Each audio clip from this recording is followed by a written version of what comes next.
Bonjour tout le monde, Bonjour à tous. bienvenue, bienvenue pour ce nouveau webinaire Lyon.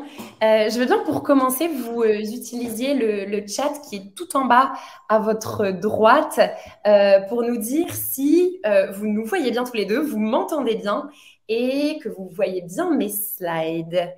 Je suis hyper contente de vous accueillir pour ce nouveau, ce qu'on appelle les Lion Lunch.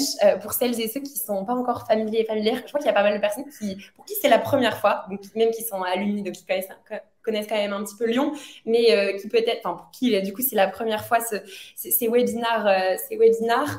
L'idée des Lion Lunch, c'est de se créer des petits moments pendant la pause déjeuner, donc 1 heure en l'occurrence, souvent sous la forme d'un échange assez naturel, voilà, d'une interview, bien qu'on l'ait un petit peu préparée, mais voilà, l'idée c'est de voir ensemble, de décrypter aussi une nouvelle façon de faire, un nouvel univers, une nouvelle discipline ou un nouveau métier, un nouvel outil aussi. Et justement, aujourd'hui, on est avec Alexis. Et d'abord, merci beaucoup Alexis d'être là. Merci pour ton invitation, Annabelle. Compris. Et justement, pendant cette heure donc, qu'on va passer ensemble, l'idée, ça va être de comprendre un petit peu ce qu'on appelle être la culture grosse.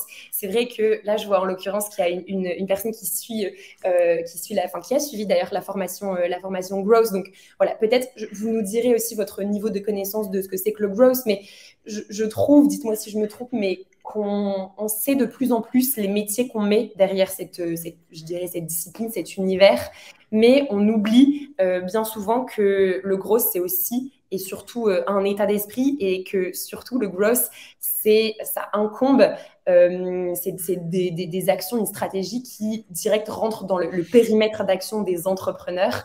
Et justement, c'est quelque chose qui est vachement ressorti de nos premiers échanges avec toi, Alexis. Et je trouvais que c'était méga intéressant de se poser un petit peu pour savoir concrètement qu'est-ce que c'est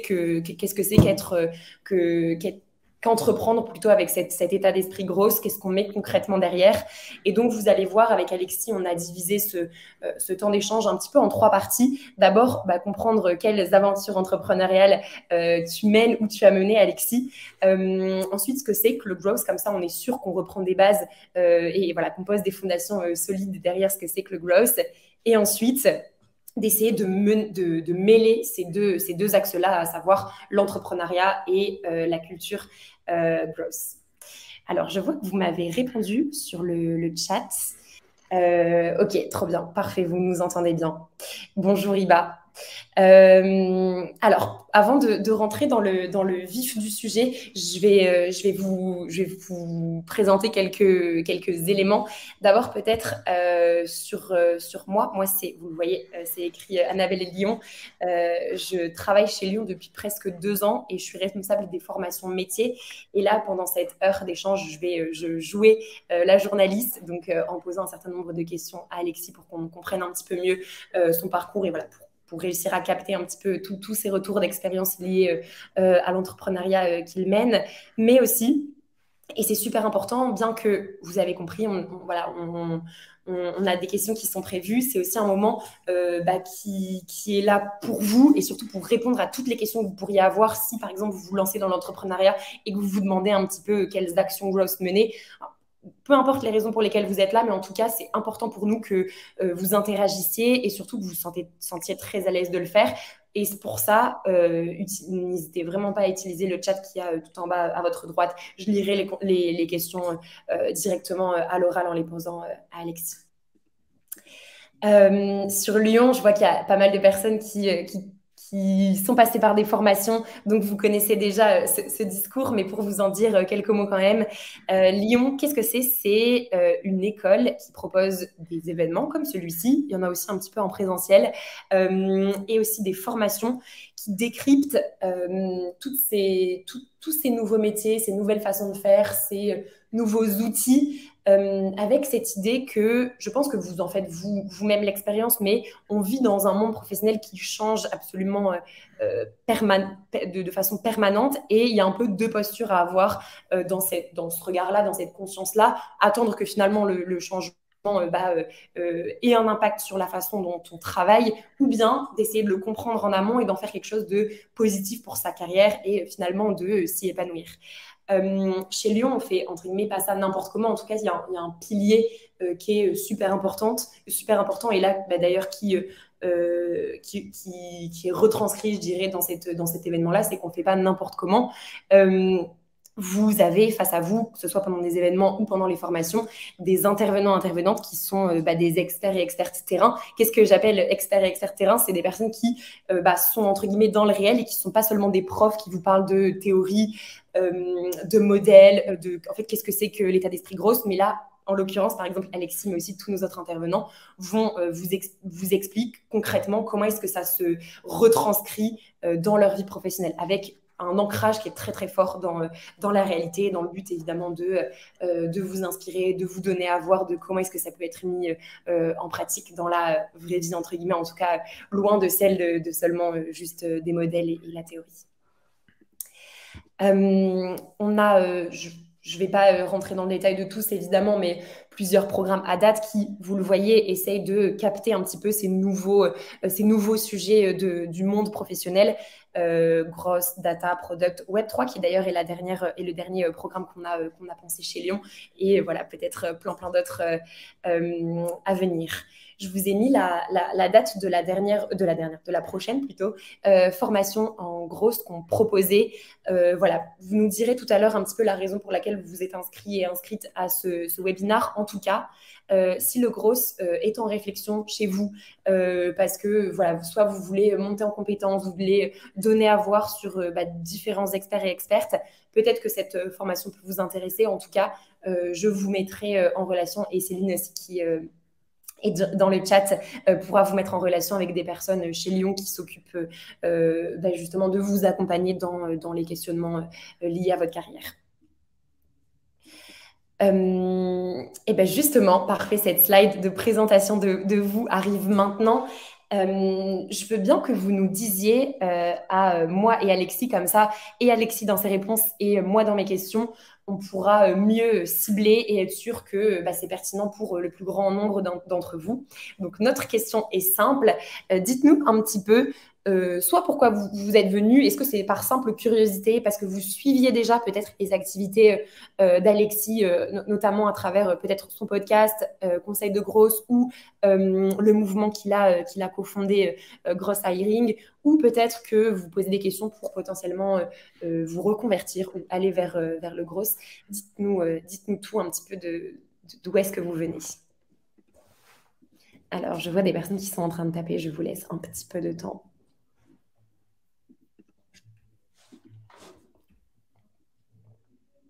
Ou sinon, il y a Céline qui vous a mis justement sur le sondage. Vous pouvez nous dire si vous êtes entrepreneur, freelance en devenir, grosse, head of gross, ou d'autres métiers liés aux grosses. Je vous laisse soit nous dire sur le chat, soit en sondage.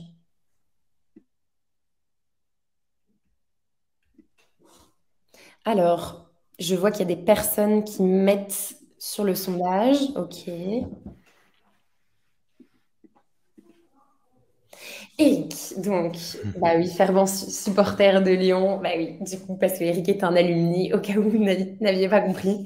Et Gross Hiring, ok, trop bien. Christelle Desmorin, ok, alumni également Lyon du samedi. Trop contente de vous retrouver pour ce webinaire. Les autres personnes, je vous laisse vous présenter. Je vois qu'il y a des personnes aussi qui ont répondu au sondage et qui, du coup, êtes plutôt côté déjà grosse, mais du coup, hyper intéressant. Je vois qu'il y a d'autres personnes qui écrivent. Je vous laisse. Ok, Carolina, marketing, très bien. Trop chouette. On va pouvoir... Teddy est intéressé par comment créer une culture grosse quand on crée une start-up, en recrutement, en pratique interne, en mindset. Ok, intéressant. Sandrine, côté marketing. Mylène, formée en grosse chez Lyon et entrepreneur. Mylène, welcome back aussi.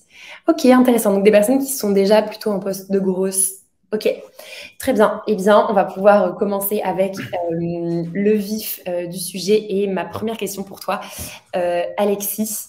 Est-ce que tu peux elle est très très simple, est-ce que tu peux te présenter en quelques mots? Yes, avec grand plaisir. Déjà, bonjour à tous. Comme je disais à Annabelle, je suis super content d'être là parce que je fais pas mal de webinaires en ce moment, mais plus sur la partie recrutement, comment mettre le gros dans le monde du recrutement. Et je trouve la thématique grosse entrepreneuriat, en fait, c'est un peu ce qui m'a drivé moi toute ma vie. Donc, je suis trop cool. C'est trop trop cool d'avoir des questions du coup sur le sujet. Et pour me présenter rapidement, du coup, moi c'est Alexis. J'ai cofondé du coup plusieurs entreprises. J'ai cofondé une agence, du coup, il y a 5 ans, une agence marketing qui s'appelait Cvisu, qu'on a liquidée, du coup, il y a à peu près 1 an et demi. Du coup, on faisait du growth, voilà, on faisait des sites internet, des campagnes pub, etc. J'ai créé en parallèle, du coup, une autre entreprise, du coup, qui était plus un projet avec une campagne de financement qui s'appelle Tailleur, qui fait des costumes à base de matières recyclées. Donc voilà, c'est toujours en cours. Et du coup, une troisième entreprise qui s'appelle Gross Hiring, et du coup, qui forme les recruteurs à toutes les techniques de growth pour les aider en fait à booster leur marque employeur, trouver de nouveaux candidats et surtout adopter les nouveaux outils pour qu'ils soient dans les meilleures conditions pour faire leur taf, qui est pas forcément facile. Et à côté de ça, du coup, j'ai un podcast que j'anime, donc ça c'est vraiment sur mon temps perso et vraiment à titre de passion. Et du coup, ça fait 1 an et demi que je l'anime et j'interviewe tous les meilleurs grosses français pour comprendre leurs problématiques et surtout les réponses qu'ils peuvent donner à des personnes qui peuvent être intéressées justement à implémenter certaines actions dans leur business. Trop intéressant. Justement, tu viens de nous détailler un petit peu les différentes activités que tu as, que ce soit celle un petit peu complètement professionnelle et le side project conseil en grosse. Il y a un terreau commun, j'ai l'impression, et tu me dis si je me trompe, mais qui est un peu de l'ordre de la communauté et aussi de cet attrait, cet intérêt qui semble hyper fort dans le growth.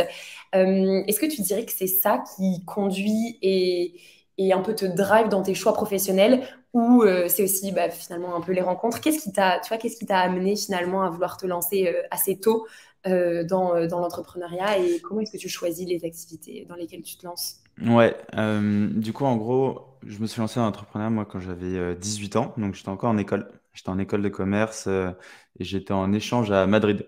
C'était super, c'était trop sympa. Et en gros, on avait cours seulement le matin, jusqu'à 14 heures, je crois, ça se finissait. Du coup, l'après-midi, en fait, on pouvait faire un peu ce qu'on voulait.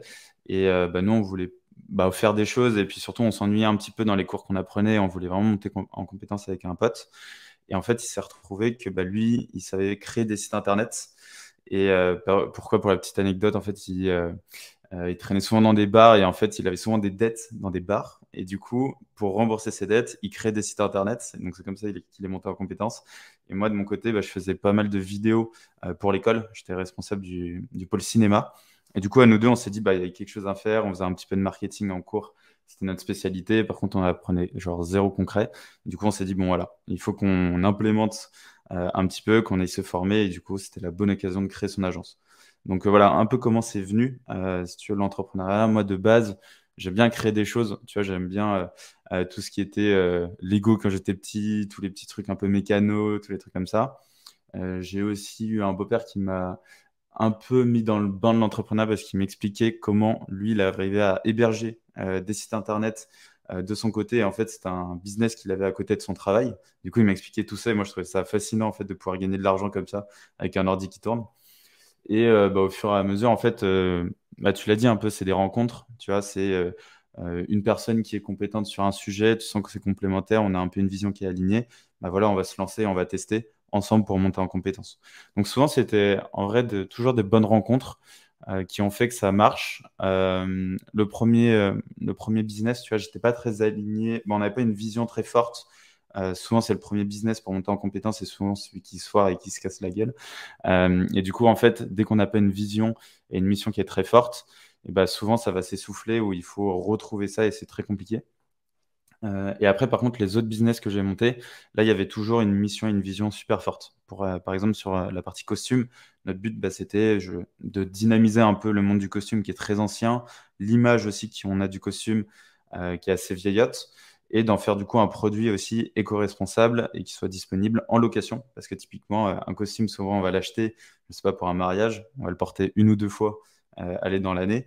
Et après, en fait, au bout d'1 ou 2 ans, on a grossi, on a pris du poids, on a pris du muscle, etc. Et du coup, en fait, il est plus du tout à notre taille. Et du coup, le proposer vraiment en location de manière accessible. Voilà, c'était aussi un. Et ça, par exemple, c'était avec un ami d'enfance. On était au lycée ensemble. Gross Hiring, c'est Mhm. pareil. C'est un ami d'enfance, pareil. On était au lycée ensemble. Il s'appelle Hugo. Et en fait, tous les trois, par exemple, on était aussi ensemble au lycée. Donc, c'est drôle. Et pareil, en fait, il m'avait parlé du projet Gross Hiring qui montait avec Marilou. Donc, appliquer le growth au monde du recrutement. Je trouvais l'idée géniale. Pareil, bonne rencontre. On a échangé du coup sur la vision. On était super alignés. Et du coup, on est allé à fond là-dedans. Et du coup, dans tout ce qu'on a créé, mais en tout cas dans tous les projets que je veux créer, effectivement, il y a une dimension de communautaire. Après ma première expérience, justement, d'agence. La première expérience d'agence, il n'y avait pas du tout cette notion de communautaire. Et je trouve Ouais. que c'est ce qu'on a perdu, en fait. Et c'est ce qui fait que ça a donné moins de sens dans ce qu'on faisait. Donc, tout ce que je crée aujourd'hui, j'aimerais le créer. J'ai envie de le créer à chaque fois avec des assets long terme. Donc, par exemple, avec un Mhm. podcast, avec une communauté, avec une newsletter, pour rassembler les gens, les fédérer et faire en sorte qu'ils échangent, les connecter entre eux, pour qu'ils puissent monter en compétences aussi un peu. C'est un peu ce que fait Lyon, tu vois, aider les gens à se former et monter en compétences au maximum. C'est un peu ce qui nous drive. Carrément. Et c'est trop marrant parce que du coup, t'anticipais des questions que je voulais te poser, mais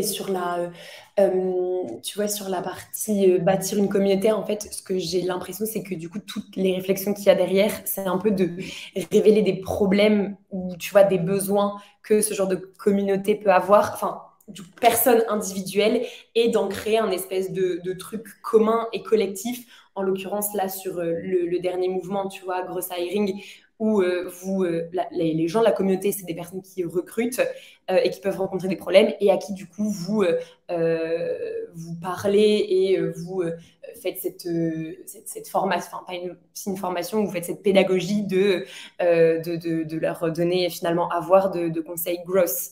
Exactement. Euh, Ouais. et il y a un truc sur lequel je voulais revenir, oui, sur la complémentarité des personnes avec lesquelles tu t'es lancé là sur la dernière activité, Ouais, donc Marie-Lou et Hugo. exact. Donc tu vois, qu'est-ce qui fait qu'on arrive finalement à aligner sa vision? Est-ce que c'est parce que on a une façon de voir le monde qui est pareille? Est-ce que parfois ça demande un petit peu de pédagogie ou même de démagogie? Mm. Comment est-ce que tu vois, comment est-ce que tu t'es dit, ok, là, bah, Marie-Laure, Hugo, go et Mm, mm. ça peut le faire. Ouais, c'est une super bonne question et je pense que toute personne qui veut monter un projet, souvent va énormément penser aux idées et se focaliser dessus, se disant mais il faut que je trouve absolument la bonne idée, etc., etc. En fait, moi, je pense qu'il faut d'abord trouver la bonne équipe, puis après, trouver la bonne idée avec cette équipe. Nous, ce qui est la force de Gross Hiring ou même des autres projets, c'est que de se dire que l'équipe, en fait, c'est la clé de ce qu'on va faire. Sans ça, en fait, on n'a rien du tout et on sera peut-être désaligné à un moment si l'équipe elle est pas bonne. Et du coup, en fait, le projet il va tout simplement capoter. Et une fois qu'on sait qu'on est aligné sur des valeurs, donc en fait, comment ça se fait? Souvent, c'est beaucoup de feeling, c'est beaucoup d'intuition. C'est du parcours similaire, des centres d'intérêt qui vont être similaires, aussi de l'ambition. Moi, je suis très tourné ambition et en fait, j'aime bien. Je détecte un peu les gens qui sont ambitieux et souvent, tu as des bonnes discussions, tu vois, avec eux. Et, et ça va un peu de fil en aiguille, ça va très vite. Et je pense que c'est ce côté-là, tu vois, c'est comment l'échange est fluide et à quel point, du coup, on est aligné. Et puis après, effectivement, tu essaies de projeter un peu tout le monde sur du moyen long terme, voir un peu comment les gens voient les choses, si on est Mhm. aligné ou pas. Et derrière, effectivement, on essaye d'homogénéiser tout ça. On sera forcément jamais tous alignés à tout le temps. C'est obligé, sinon c'est pas possible, on est des clones. Et du coup, dans ce cas-là, c'est effectivement pas mal de pédagogie, s'assurer que tout le monde est raccord, peut-être de temps en temps faire un step back, hein, pas avancer trop vite, et s'assurer que tout le monde est encore bien raccord pour après mettre les prochaines briques pour faire développer la boîte et générer de la croissance. Mais c'est marrant parce que je trouve que du coup, dans ton Discord, il y a pas mal de finalement se mettre d'accord sur où est-ce que tu veux, où tu penses vouloir emmener finalement l'aventure. Et je pense que du coup, c'est des questions qui sont hyper importantes. Si par exemple, vous qui nous écoutez, vous posez la question de vous lancer avec d'autres personnes, peut-être, de se poser ces questions de finalement mission, vision et valeur aussi derrière le projet sur lequel vous voulez monter. Alexis, pour peut-être finir sur la partie un peu entrepreneuriat et avant d'amorcer celle sur le gros, qu'est-ce que tu dirais à une personne qui voudrait se lancer dans l'aventure entrepreneuriale? Et il y a une question pour laquelle on va prendre le contre-pied. Qu'est-ce que tu ne dirais pas? Ok. En vrai, c'est une super bonne question. J'ai pas mal d'amis, voilà, qui voulaient se lancer, etc., qui regardaient un peu ce que je faisais de loin et du coup qui me demandaient des conseils. Et en gros, moi, ce que j'aime bien dire, euh, pour les personnes qui se lancent, le conseil souvent, en fait, ça va être de pas se mettre de barrières psychologiques. En fait, on va souvent se dire, en fait, je peux pas le faire. En fait, j'ai mon petit confort et en fait, je suis bien là. Et de se dire qu'en fait, tu peux faire tout ce que tu veux. En fait, tu as une liberté qui est folle. Juste faire attention et mesurer un peu le risque. Ce que je dirais pas aussi, par exemple, c'est, je sais pas si tu as un CDI, que tu es confortable et par exemple, tu pas du tout, je sais pas, de revenus à côté ou quoi, et t'es pas du tout stable là-dessus. Si demain tu arrêtes ton CDI, arrête pas ton CDI demain direct, quoi. Ça n'a pas de sens. Développe peut-être ton projet petit à petit, mûris les idées jusqu'à ce que ça devienne quelque chose de rentable, concret, pour après, effectivement, passer le cap et se lancer. Moi, c'est un peu, moi, c'est Hmm. toujours ce que j'ai fait, tu vois, de manière un peu transverse, tu vois, c'est toujours été des sides jusqu'à Ce ce que que tu le fais side, avec en le fait, podcast, par exemple, du coup. D'abord, exactement. c'est un side project et hyper intéressant. Ok. Par exemple, le podcast, d'abord, c'était un side, je l'ai fait totalement par passion, juste pour rencontrer des gens. C'était mon but, faire monter en Ouais. compétences et surtout partager au maximum l'aventure entrepreneuriale et aussi ce que font les gens. Et au final, au fur et à mesure, là, ça fait quoi? Ça fait 1 an et demi. Et là, je commence à le monétiser, avoir une équipe derrière. Et en fait, ça, voilà, j'ai eu de l'audience qui fait que j'ai marqué certains objectifs. C'est bon, ils sont dépassés. Et donc là, ça peut prendre un peu plus de place. Oui. Ok. Euh, du coup, voilà. Ok, donc ouais, le conseil qui serait celui de effectivement se poser la question. Et tu vois, c'est hyper intéressant ce que Mm. tu disais sur la partie savoir un petit peu à quel point est-ce que la stabilité est important. Et finalement, je trouve que se lancer dans l'entrepreneuriat, ça demande quand même de pas mal se connaître, savoir à quoi on peut être averse. Par exemple, si il y a ce truc très fort d'avoir besoin d'avoir un peu le contrôle sur tout, ou bien vous savez que vous êtes un petit peu peut-être averse au risque ou au fait de ne pas savoir vraiment de quoi demain est fait. Effectivement, ça demande de le savoir avant de se lancer dans l'aventure entrepreneuriale. Et je pense Ouais. que c'est un super bon conseil de peut-être commencer effectivement par ce qu'on pourrait appeler un side project que vous faites de façon parallèle à vos activités pro. Et effectivement, peut-être que si ça fonctionne, vous en faites quelque chose à temps plein ou voilà, je sais pour que ce truc-là puisse avoir une place plus importante si c'est ça qui vous botte et qui finalement vous permet de vous épanouir. Ouais, j'ai Euh, d'autres conseils là aussi qui me viennent en tête. Je ah, pense que trop j'essaie d'apporter un max de valeur là. N'hésitez pas à envoyer des messages dans le chat aussi s'il y a des trucs que vous voulez que j'approfondisse. Euh, bien. les conseils aussi qui me viennent là de manière assez brute, ça va être euh, déjà se former, être autodidacte au maximum. En fait, attendez pas du cadre scolaire, du cadre sociétal pour vous former. Allez-y vous-même. Cherchez les formations qui vous intéressent, les thématiques qui vous intéressent pour vous monter en compétences. Vous pouvez prendre des formations gratuites, aller sur des vidéos YouTube. Toutes ces choses-là sont ultra libres d'accès.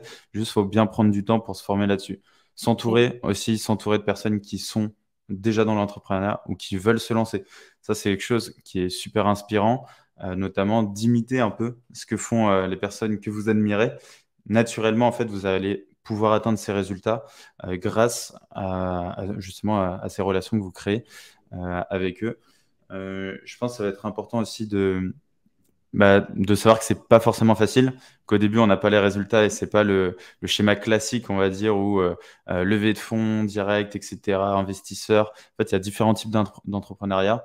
Il y en a qui sont solopreneurs, il y en a qui entreprennent. Maintenant, nous, par exemple, on a choisi d'entreprendre à trois et d'avoir peut-être que des freelances. On n'aura pas de salariés. On a envie de faire bootstrap, on n'a pas envie de faire de levée de fonds. Voilà, il y a plusieurs types d'entrepreneuriat aussi. Allez, soyez curieux, échangez avec toutes les personnes qui peuvent vous inspirer et essayer de rentrer un peu dans leur bottes aussi et qui vous partagent au maximum leur vie de tous les jours pour voir si c'est quelque chose qui est fait pour vous aussi ou pas. Donc voilà, ça demande pas mal de taf, faut en avoir conscience. Le jeu en veut clairement la chandelle, mais en tout cas, moi je trouve que je suis très épanoui à titre pro comme perso. Moi je trouve que c'est un mélange des deux qui est quand même assez fou. C'est un équilibre à avoir, il n'y a pas de segmentation entre les deux. Donc ça aussi, c'est un choix de vie. Et pour moi, l'aventure est juste folle. Mais voilà, ça demande un peu de taf et il faut s'y consacrer. Est-ce que tu peux, t'as parlé de la façon dont on voulait faire les choses en termes de développement, etc. Est-ce que tu peux étayer un petit peu plus, tu vois, les organisations qui se lancent en bootstrap, comment savoir que finalement, enfin, tu vois, comment on se lance là-dedans et quelles sont les différentes possibilités que se financer en fonds propres?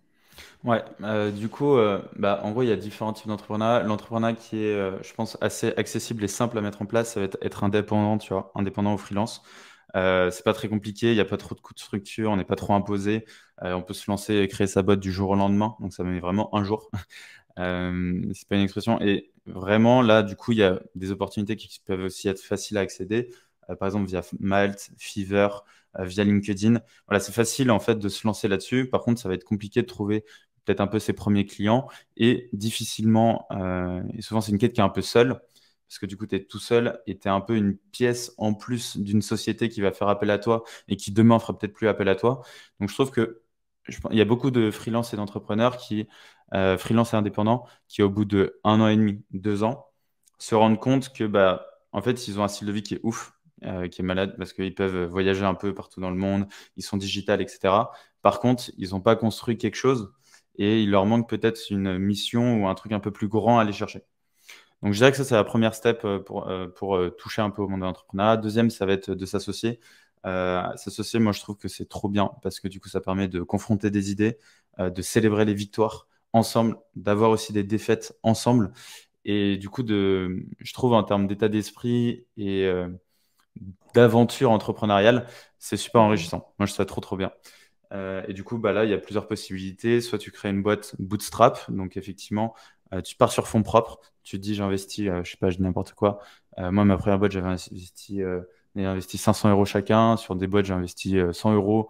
Voilà, on peut partir de pas grand-chose. Par contre, il faut un minimum de à peu près 700 euros pour toutes les démarches, etc. Tous ces trucs-là, c'est quand même un indispensable.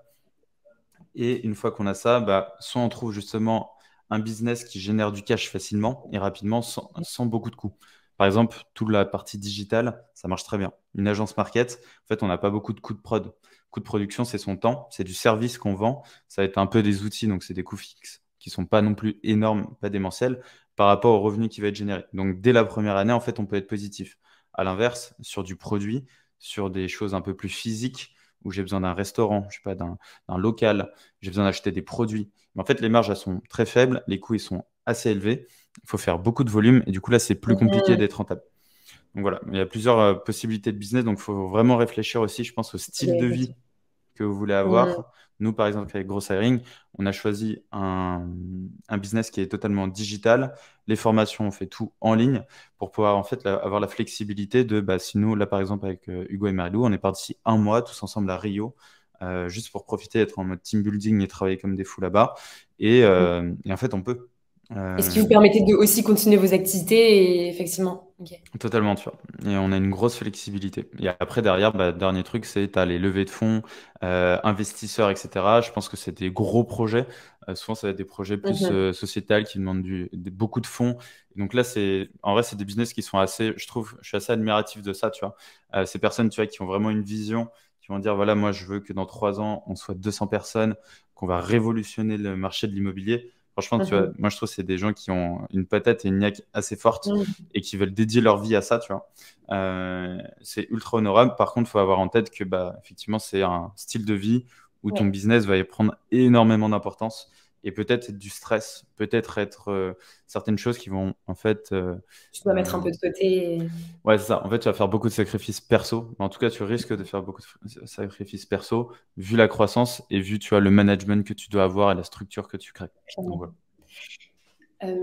Est-ce que vous, là, maintenant, il y a une équipe avec vous pour vous occuper, enfin, pour faire grandir et même, du coup, dispenser les formations Gross Hiring? Comment ça fonctionne? Est-ce que c'est des personnes que vous faites venir en tant que freelance ou presta ou vraiment vous avez fait grandir et du coup, il y a aussi ce chapeau, au-delà de cofondateur et cofondatrice, manager que vous commencez à avoir?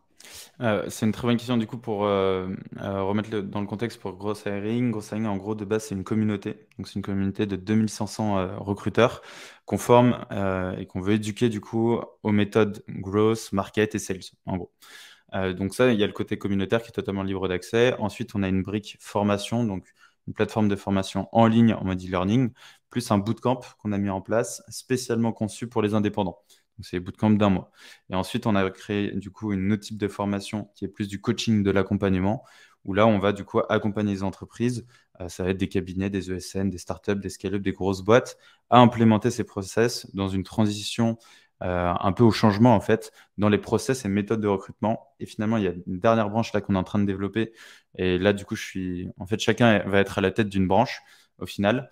Et moi, ma branche, ça va être recruteur de recruteurs. Et du coup, je vais recruter des recruteurs parce que dans notre communauté de 2600 personnes, il y a des personnes qui cherchent du travail et des personnes qui cherchent des recruteurs. Donc, en fait, on va essayer de faire le pont entre les deux et les faire monter en compétences aussi parce que c'est notre but. Et du coup, dans tout ça, nous, ce qu'on a fait, c'est qu'on est trois. On a du coup un alternant qui nous a rejoint, qui est Vianney. Je lui fais un petit coucou parce que franchement, il est trop cool. Et, il est trop, trop bon. Et du coup, il est resté avec nous pendant 2 ans, donc c'est trop cool. On l'a fait venir aussi au Brésil, à Rio, avec nous. C'était trop bien. Et en fait, on s'est pas mal posé la question, est-ce que nous, on a envie d'une boîte avec du management? Est-ce qu'on a envie d'une boîte avec des salariés? En fait, ça devient très compliqué et contraignant, entre guillemets. C'est un peu comme si tu faisais des enfants, tu vois. Donc, tu as des contraintes, tu as des obligations, il faut être OK avec ça, tu vois. Et nous, on a plus ce modèle, effectivement, de freelance. On a été tous les trois freelance aussi à un moment de notre vie. On fait confiance aux freelance. Et du coup, là, par exemple, on a recruté une personne qui s'appelle Rachel, pareil que je salue parce qu'elle fait du bon taf, et qui est, du coup, responsable de la communauté Gross Hiring et qui s'occupe d'entretenir un peu toute la communication. Parce que, tu vois, c'est un asset qui est très important pour nous, mais qui nous demande beaucoup d'énergie et Mais qui n'a pas un retour sur investissement direct, tu vois. En termes c'est psychologiques, tu te exactement dis, ce que j'allais te demander en termes c'est compliqué. d'animation de communauté, etc. Mais du coup, on y vient trop bien. Ouais. Mais du coup, voilà. Voilà, nous, notre but, c'est de créer ce modèle-là, de ne pas avoir de management. Aujourd'hui, on commence à être, on va commencer à être sous l'eau, entre guillemets, tu vois. Et du coup, là, pareil, on va faire appel à des formateurs, à des freelances qui vont nous accompagner et on va essayer de s'entourer des meilleurs. Là, on a pas mal décortiqué, je dirais, la partie entrepreneuriale. Si on parle de toi, l'appétence, l'intérêt, l'attrait pour la partie grosse, pour comprendre aussi pourquoi est-ce que finalement tu as cofondé ce mouvement, est-ce que tu peux nous parler un petit peu de tes débuts et surtout comment toi, t'es monté en compétences sur le growth? Et peut-être une autre question qui quand même est un peu liée, qu'est-ce que c'est que le growth pour toi? Ouais. Du coup, effectivement, comment ça m'est venu, comment j'ai découvert ça? C'était en créant ma première agence, du coup, quand j'étais en école. En fait, je devais trouver mes premiers clients. Donc, trouver mes premiers clients, je faisais quoi? J'allais sur les pages jaunes, je cherchais des avocats, je me souviens.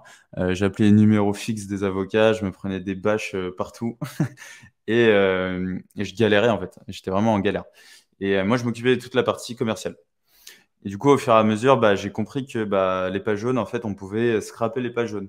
Et du coup, avoir un fichier Excel avec toutes les infos.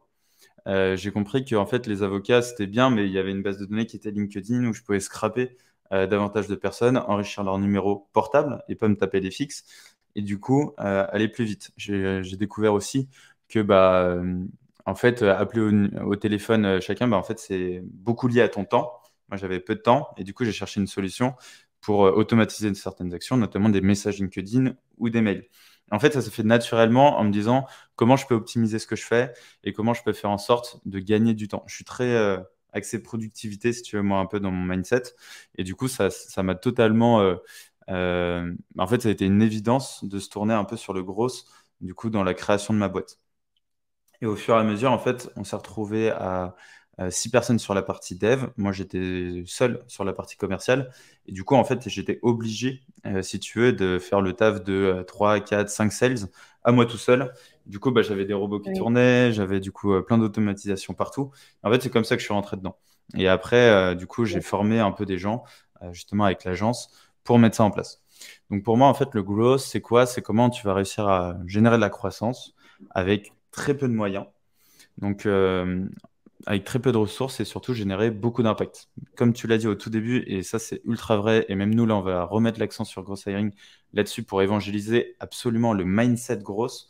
Je pense qu'il est super important à avoir. Et en fait, le mindset gross, tu peux l'avoir dans plein de domaines, en fait, tu vois. Tu peux l'avoir justement dans le recrutement, en se disant qu'en fait, il faut tester plein de choses, un peu du test and learn. C'est-à-dire qu'il n'y a pas une solution, une méthode possible, mais c'est comment je vais tester plein de méthodes différentes, analyser très rapidement les résultats et voir si du coup je continue là-dessus ou je pivote et cherche une autre méthode qui a plus de résultats.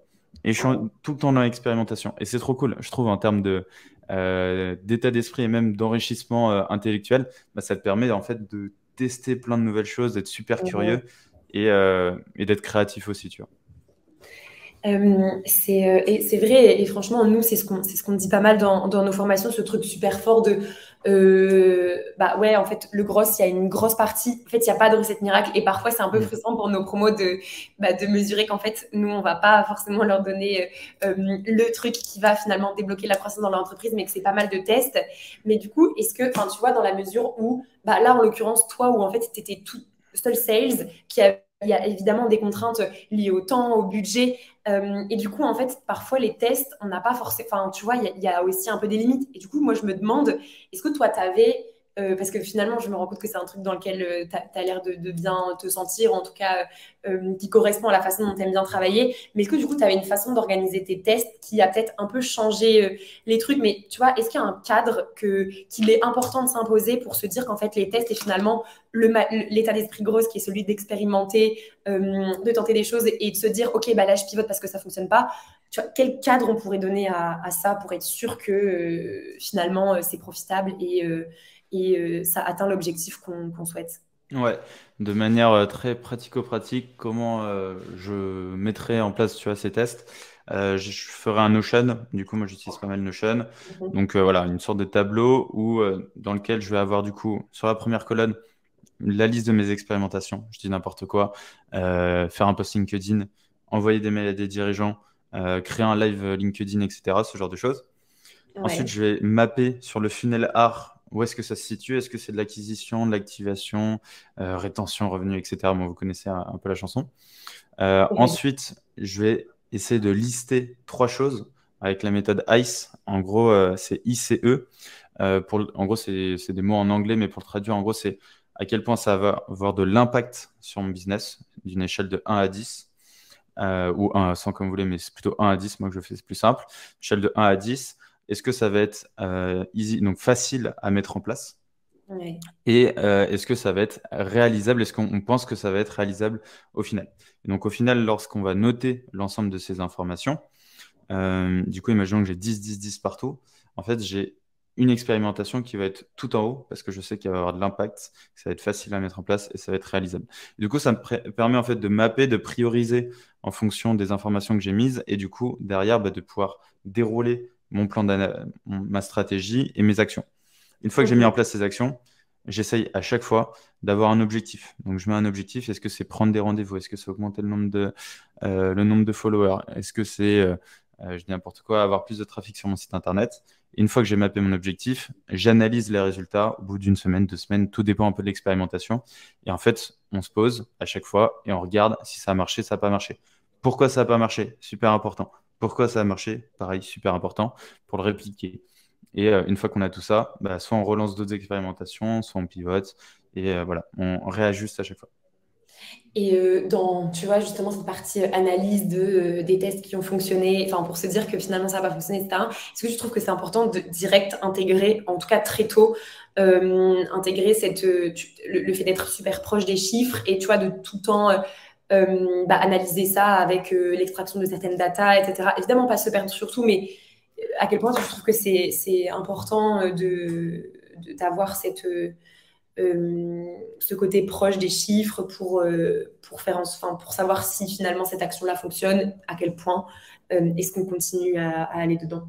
Ouais, je pense que c'est super important d'avoir cette mentalité, au moins de le savoir, tu vois, en avoir conscience qu'il faut absolument tout analyser, entre guillemets, Ouais. dans les faits. Et je pense que beaucoup de gros sont dans cette situation, c'est qu'on a grave du mal à se poser et à analyser tout, ça prend du temps, et on se dit Mhm. c'est contre-productif, etc.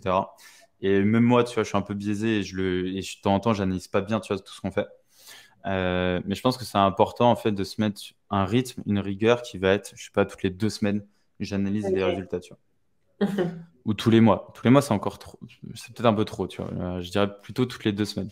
Et, Ok. euh, et après, effectivement, si on sent que c'est pas utile, ou on sent que son intuition nous guide et qu'on a déjà eu des informations et des résultats, surtout quand on est au tout début, en fait, en période de test, on va pas s'amuser Ouais. à analyser toutes les semaines, tu vois, ça n'a pas de sens. Autant prendre du temps pour lancer les actions. C'est plus quand tu es dans une autre phase de boîte où tu as déjà mis en place certaines choses et tu veux vraiment optimiser des process, etc. Là, je dirais que l'analyse est super importante. En plus, on a de la Ok. matière, on a plus de data parce qu'on est un peu plus gros. Et donc là, c'est intéressant.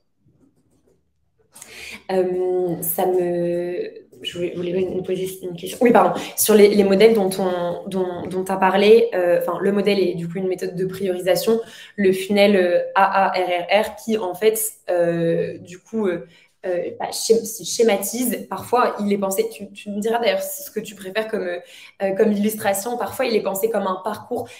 En gros, il illustre le parcours de vie du client. Il y a certaines personnes qui se retrouvent dans un funnel qui est du coup un peu sous la forme d'un entonnoir en se disant qu'il y a une perdition et que en fait les personnes que tu acquiers sur ton site ne sont pas forcément celles qui vont ensuite être des ambassadeurs, ambassadrices. Donc c'est la raison pour laquelle certaines personnes se retrouvent dans cette schématisation sous la forme d'un entonnoir. D'autres personnes qui le pensent plutôt, peut-être c'est un petit peu idéaliste, mais comme une flèche voilà, qui s'auto-nourrit finalement. Et je veux bien que vous nous disiez, soit en utilisant le chat ou peu importe l'onglet questions, ça nous va aussi, si vous étiez déjà familière de ce modèle-là. Et aussi, pareil pour la méthode ICE, trop contente que tu en parles. C'était hyper intéressant et je veux bien aussi que vous me disiez si vous la connaissez aussi. Nous, Eric, par exemple, a pu en faire l'expérience sur le e-learning, mais du coup, nous, ce qu'on fait justement, nos sessions sur les formations growth sont pensées sous ce modèle-là. Donc, il y a d'abord une session acquisition, etc. Et donc, on défile tout ce funnel-là, rétention, revenus, etc. Et justement, ce qu'on leur fait faire, c'est se mettre mettre les mains dans le cambouis et du coup, en suivant ce qu'on appelle un fichier d'expérimentation avec la méthode ICE qui, du coup, peut vous aider à prendre la mesure, l'importance des actions sur lesquelles vous pourriez aller. Hyper intéressant. Je voulais te poser une question peut-être pour clôturer la partie grosse avant de combiner les deux, entrepreneuriat et grosse. Alexis, tu as un podcast, donc Conseil de grosse, où tu as reçu 67 invités différents. Non, en tout cas, il y a 67 épisodes, parce que parfois c'était toi qui les faisais, etc. Où tu as traité de sujets grosses super différents, de la prise de parole en public au SEO, qu'est-ce que c'est que les partenariats, les sales, etc. Si tu devais nous donner, je pense que ça va être un peu dur comme question, mais si tu devais nous conseiller un épisode à écouter et pourquoi est-ce que toi, par exemple, ça a résonné particulièrement? Ça pourrait être, je sais pas, quelque chose qui a vachement, qui peut-être été une déclic ou qui te fait encore réfléchir. Dis-nous. Ouais, en soi, j'ai un épisode en tête qui me vient, c'est celui que j'avais fait avec Maxime Blondel.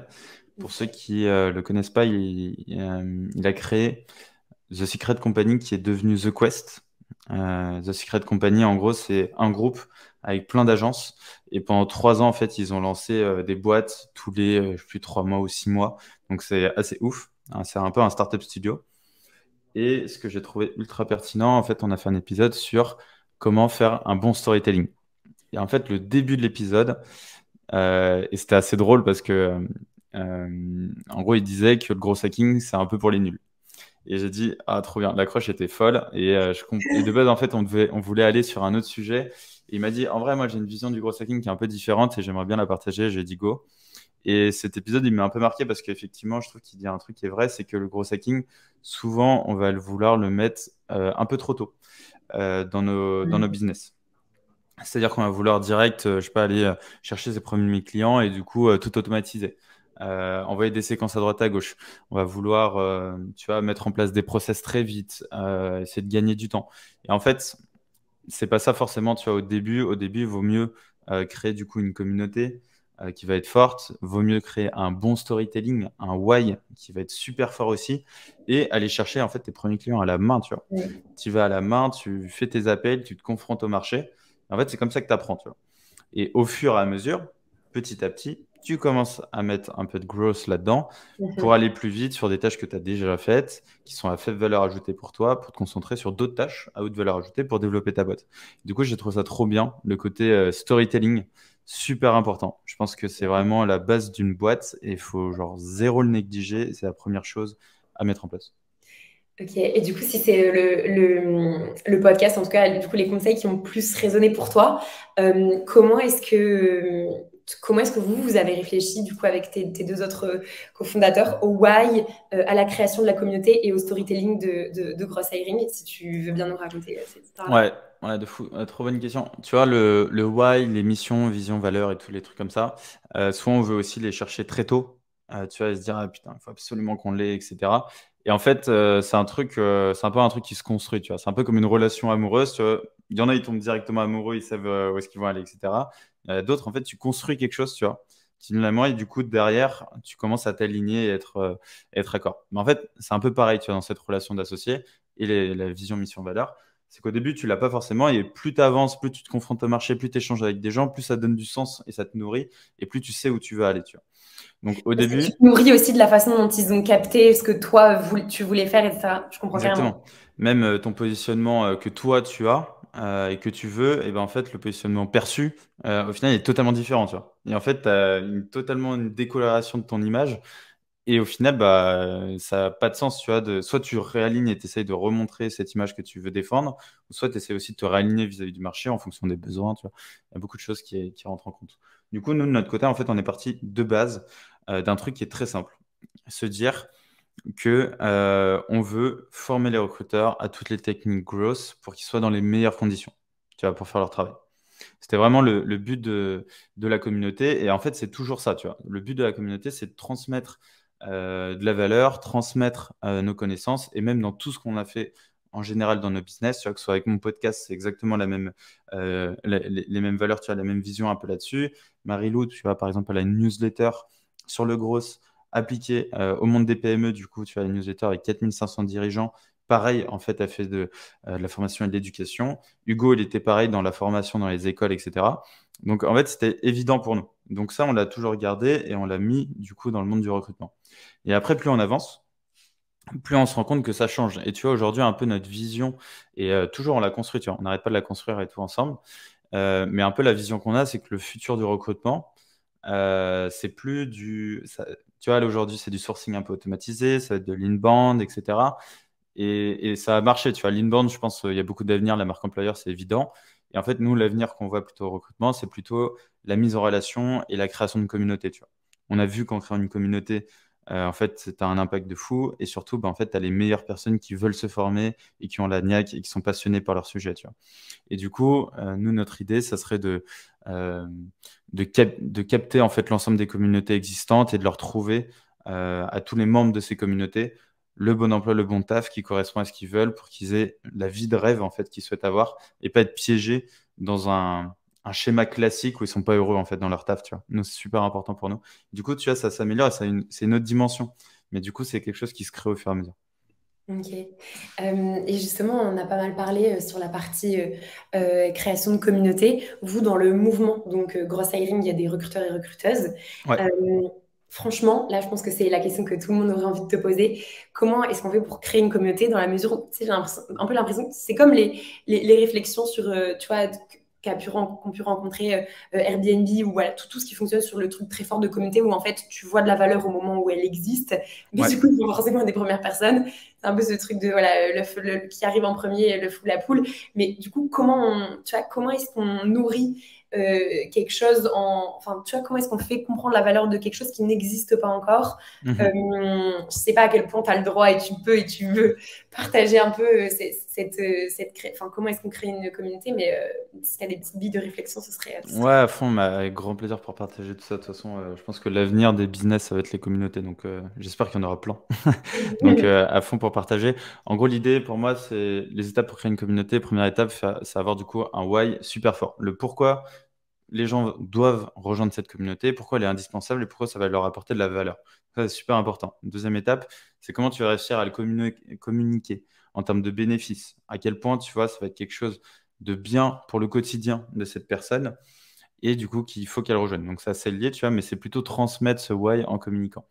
Après, troisième étape, ça va être bah, d'aller chercher du coup tes premiers membres.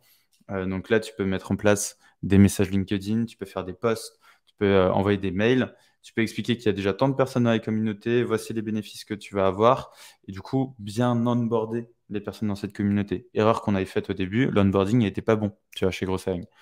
Là, on l'a bien mis en place. Et on a fait une vidéo Loom qui explique comment tu vas utiliser la communauté. On est sur Slack. Dès que tu arrives sur Slack, voici les étapes à faire, etc. Et en fait, ça te permet d'onboarder tout le monde sans que tu perdes beaucoup de temps, parce qu'au début, effectivement, on le faisait un peu à la main, et c'est bien de le faire à la main au début. Comme ça, tu as des retours un peu marché. Mais après, du coup, essaie de trouver des systèmes pour automatiser certaines choses, dont l'onboarding avec une vidéo. Une fois que tu as ça et que tu as tes premiers membres, là, il va falloir animer. Donc ça, c'est un peu un bordel sans nom. Au début, on se dit, bon, je crée une communauté, au bout de 1 ou 2 mois, il y aura plein de gens, et après, tout le monde va échanger, ça va être super. Pas du tout. Ça se présente jamais, jamais comme ça. Mais en tout cas, pas dans notre cas. Nous, au début, effectivement, il y a eu beaucoup de gens qui sont arrivés.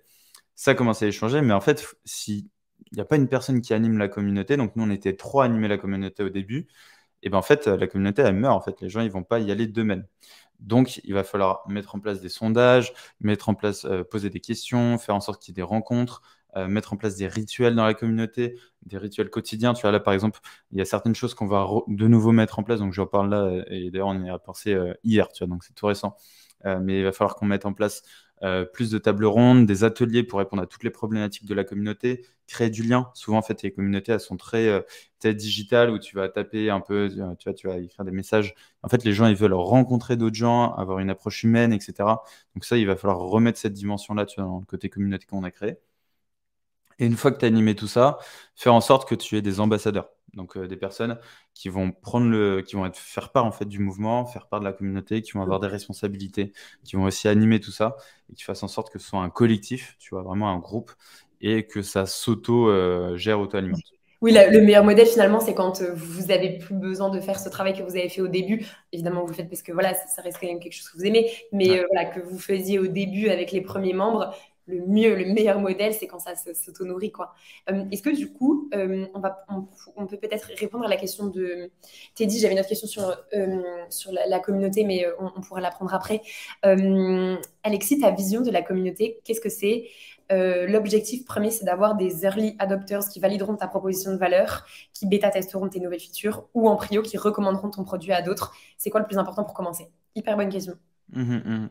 Bah, moi, ma vision de la communauté, c'est plus effectivement bah, partager les meilleures pratiques growth dans le monde du recrutement. C'est vraiment ça, apporter un maximum de valeur et fédérer en fait le monde du recrutement pour co-construire, tu vois, avec bah, on a pas mal de partenaires, tu vois, une quarantaine de partenaires dans le monde du recrutement et du growth.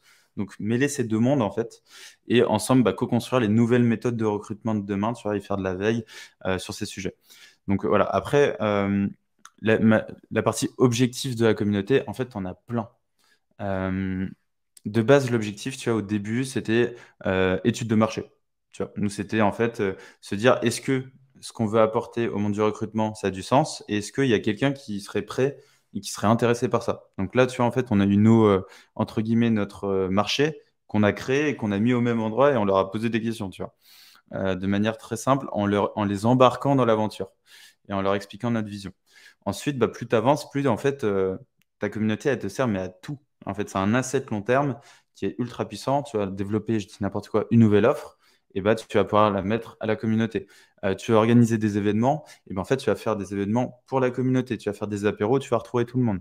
Euh, Tu veux, je sais pas, tu pourrais même, et bon, nous, c'est pas notre cas, c'est pas ce qu'on veut faire, mais imaginons que tu as une newsletter, tu veux monétiser ta communauté, tu peux aussi, tu vois.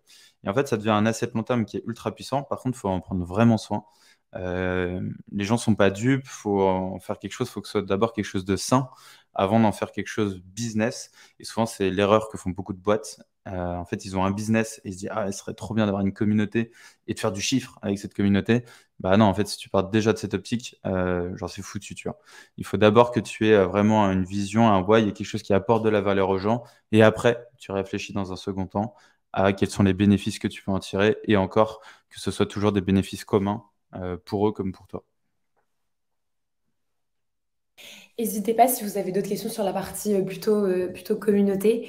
Moi, Alexis, la question qui me vient maintenant, une fois qu'on a exploré un peu ces deux mondes, ces deux univers finalement que toi t'entremêles de grosse et de l'entrepreneuriat, je voulais savoir si tu devais nous dire euh, qu'est-ce que concrètement ton état d'esprit grosse a changé dans ta a changé ou a permis dans ta façon de voir le business et donc finalement d'appréhender ton aventure entrepreneuriale? Est-ce que du coup c'est ce truc très fort dont tu nous as déjà parlé d'appétence finalement à tester des trucs très rapidement et et en faire des analyses? euh, ouais, qu'est-ce que ça a vraiment changé et pourquoi tu penses que c'est super important que les personnes qui se lancent dans l'entrepreneuriat, tu vois, et finalement un peu cet état d'esprit-là. Ouais, moi je trouve que ça a beaucoup changé sur déjà mon champ des possibles. Donc je sais ce qui est possible de faire et du coup je vais construire mes boîtes ou mettre en place mes actions dans le sens où je sais déjà ma vision, les actions long terme que je pourrais Ouais, faire de ça, tu vois. Donc par exemple, je sais que je vais commencer par exemple à envoyer des messages à la main, mais je sais que ces messages, dès qu'ils vont être bons, je vais pouvoir les automatiser, les personnaliser d'une certaine manière et faire en sorte que ce soit quelque chose de moyen long terme, que ce soit scalable ou quelque chose que je peux déléguer, tu vois. En fait, ça te permet ouais, d'avoir une sorte d'économie d'échelle, tu vois, que tu crées et énormément de process. Tu vois, nous, on est très tourné process.